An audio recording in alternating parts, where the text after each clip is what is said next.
This is insane. As ahead of Game 6 tonight against the Florida Panthers, the Edmonton Oilers dealing with some petty gamesmanship ahead of tonight's pivotal, extremely pivotal contest. I mean, that's an understatement of the century here. Win and you go back home for Game 7. Lose in your season is done. But ahead of that, the Oilers dealing with a whole lot of stuff, and we'll cover here today on the channel. If you haven't done so already, make sure you hit that button down below. As 86% of you watching these videos have not yet subscribed. I mean, you're just in time for the tail end of the Stanley Cup Final and heading into the draft in free agency. The Oilers, not a whole lot of draft picks this year. At the time of recording, who knows? They may make some trades. Who knows? But now is the time to be a part of the channel. So hit that button down below. Now let's get right into it, shall we? With some bulletin board material. Yes, both sides trading verbal blows back and forth here, but the Florida Panthers trying to get deep inside the minds of the Edmonton Oilers, as the Oilers are currently down in Florida for Game 6. And if we just take, a flashback to last year, almost to the day exactly, Tuesday, June 18th, the Oilers, on the verge of elimination many times during the Stanley Cup Finals of 2024, but they dragged the Florida Panthers back to Berta for a Game 6 by beating the Panthers in Game 5 5-3. This time around, it's not as drastic, but the Oilers have a chance to drag them back to Berta for a Game 7. Oilers Panthers 7 o'clock Central tonight on Sportsnet and CBC. Of course, as I mentioned, the Panthers one win away from back-to-back cups, and the Oilers trying to rewrite history. And some other flashbacks here. We all remember in May 2022, the Oilers in the Kings in the first of their 4 first-round series against each other. The Kings arena workers at, what was known as the Staples Center doesn't turn on the lights and hid the nets ahead of the Oilers practice. Now they're trying to get inside the minds of the Oilers back then, and now still trying to get inside the minds of the Oilers with Carter Verhaeghe of the Florida Panthers. From Mark Spector here of Sportsnet, Carter Verhaeghe is alone on the Oilers practice ice in Florida while the rest of his team skates on the other ice. The Oilers want to practice early but cannot. He finished. The Florida assistant tells the Oilers, wait, they're flooding the ice. The Oilers said, hell no, get off the ice. There's no flood there. So, both sides just trying to, do what they can before the start of the game tonight. I know the scheduling, it's been, a marathon, not a sprint here between these two teams. So just trying to get into the heat of the battle very often. Very early today, as we still have 6 hours at the time of recording before the puck drop. So both teams trying to get, inside each other's minds here as the Oilers. Again, Carter Verhaeghe trying to get the upper edge on the mental side as the Oilers. The Panthers aren't on the verge of being eliminated. It is the Oilers as their season is on the line. And heading into this one tonight, Kris Knoblauch mentions his team is a very calm bunch. I mean, I'm the opposite of calm right now. I'm stressing like hell over this game tonight, even though I'm so many miles away there. I'm going to be watching it on my television there. But Kris Knoblauch says the mood out there today on the ice was fantastic. They're embracing the challenge. They love challenges. Facing elimination is not an ideal situation, but for this group, it's almost like that's what they want. And from the morning skate here from Bob Stauffer, Max Jones took the place of Ryan Nugent-Hopkins on that top line with Connor McDavid and Corey Perry. He's only a placeholder, folks.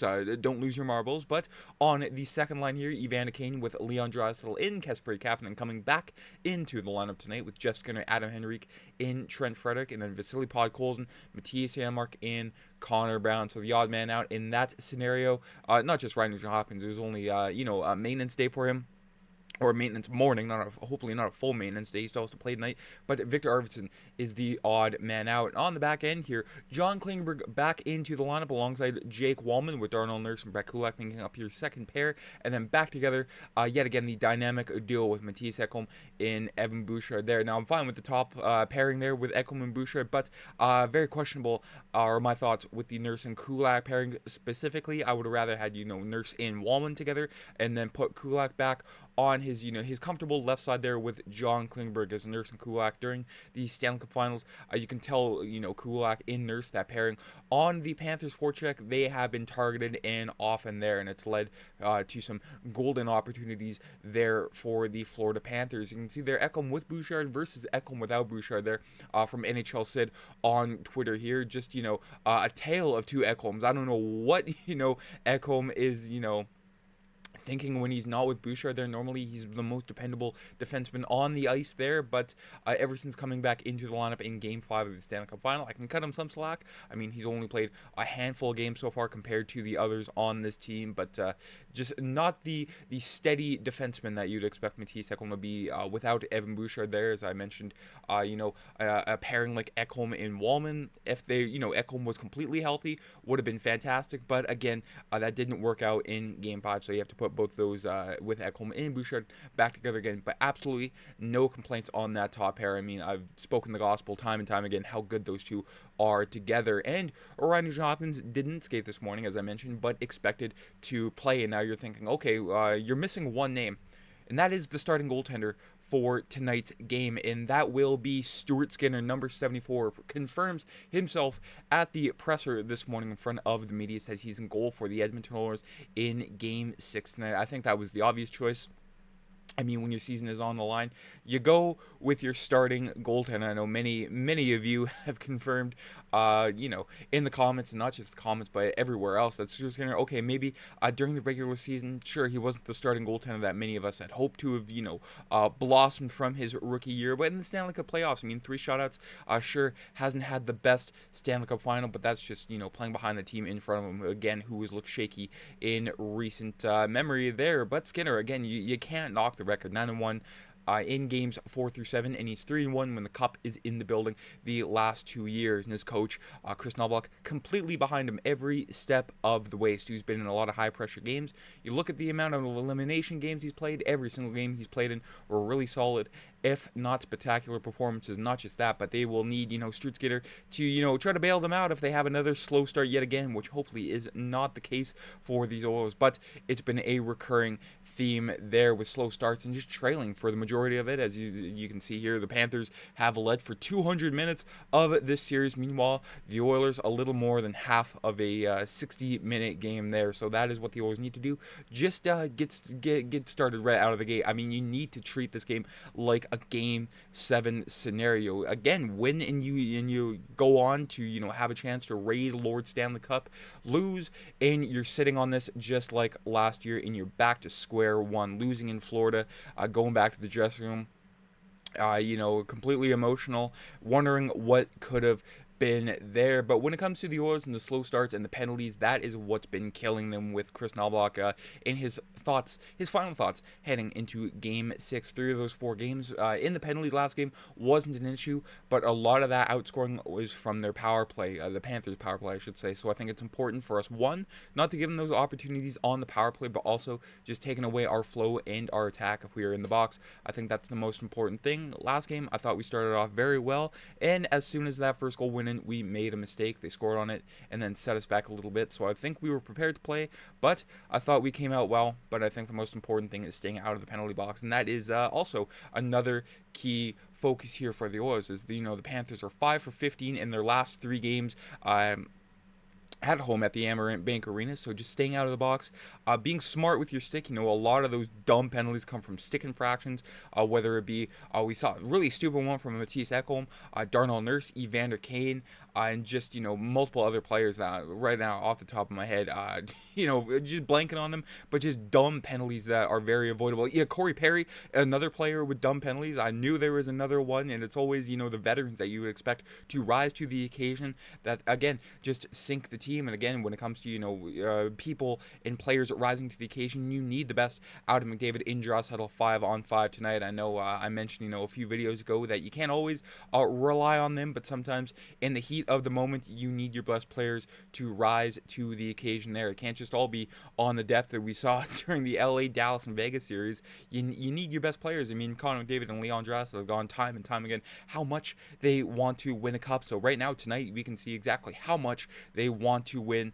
That mug, that Stanley Cup. I mean, I just want one. Damn it! Like it's not hard to want one. I mean, my father, who I watched the games with, he saw all 5 by the time he was my age. So I'm my age right now, and I haven't seen anything. I just saw the Oilers losing Game 7 twice to the Carolina Hurricanes and the Florida Panthers, and now again on the verge. But I have every belief in this hockey team. If I didn't have any belief, what would I be doing here?